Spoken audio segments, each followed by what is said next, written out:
اللہ اللہ اللہ اللہ اللہ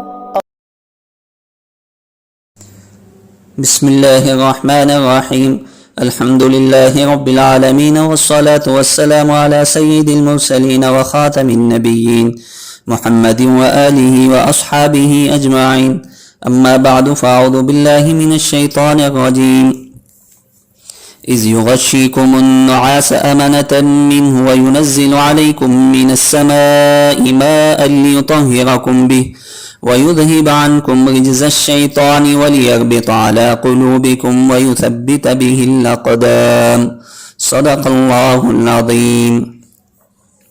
معزز سامعین، سن 2 ہجری 17 رمضان جمعہ کا دن تھا. حق و باطل کی معرکہ آرائی شروع ہوئی اور تاریخی فیصلہ اللہ تعالیٰ نے ظاہر فرمایا.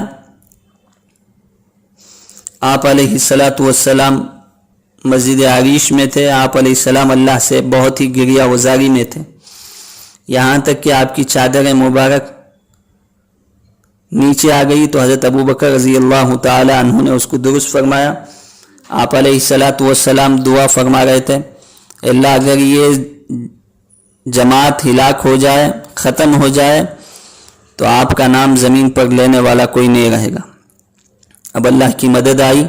آپ علیہ السلام نے کنکریاں اٹھائی اور اس پر 3 مرتبہ شاہت الوجوہ پڑھ کر کفار کی طرف پھینکا تو اللہ کی ایسی مدد آئی کہ ہر ایک کی آنکھوں میں گھس گئی، جس کی وجہ سے وہ اپنی آنکھ ملنے میں رہ گئے اور مسلمانوں کے ساتھ اللہ کی مدد و نصرت شامل حال رہی.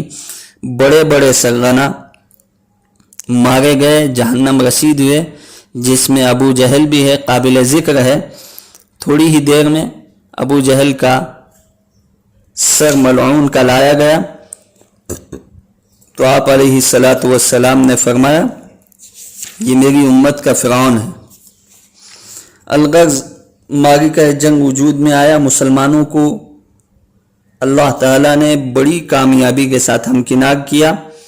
70 کفار جہنم رسید ہوئے اور 70 قیدی بنائے گئے، جس میں بڑے بڑے صحابہ بھی تھے، جس میں بڑے بڑے سردار مکے کے تھے. صحابہ نہیں، سردار مکے کے بڑے بڑے سردار بھی قید ہو کر آئے. اور اللہ کے نبی صلی اللہ علیہ وسلم مدینے پہنچے. کسی کو اللہ کے نبی صلی اللہ علیہ وسلم نے فدیہ لے کے چھوڑ دیا اور کسی سے عہد و پیمان لیا، لیکن اس کے باوجود اس کو جہنم رسید کر دیا گیا.